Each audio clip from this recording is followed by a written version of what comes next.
tiga Mandaluyong ako, kami pinakamaliit. Maliit kami, pero tinanghal kaming the economic tiger of the Philippines ni Mar Rojas. Nanaginip kami ng estudyante namin, binigay namin ang lahat. Last year, number 1 kami sa National Achievement Test. Nanaginip kami na lahat ng mga bata sa amin, inisa-isa namin. Kami ang nag-number 1 sa nutrition, pinaka-healthy na babies sa buong Pilipinas.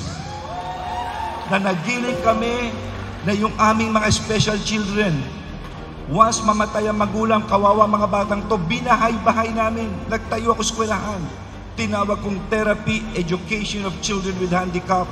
Anong nangyari? Itong project na ito ang nagbigay ng award, ang United Nations Public Servant Award. Lahat ng pasukan ko, I make sure lahat ito'y ginagampanan ko.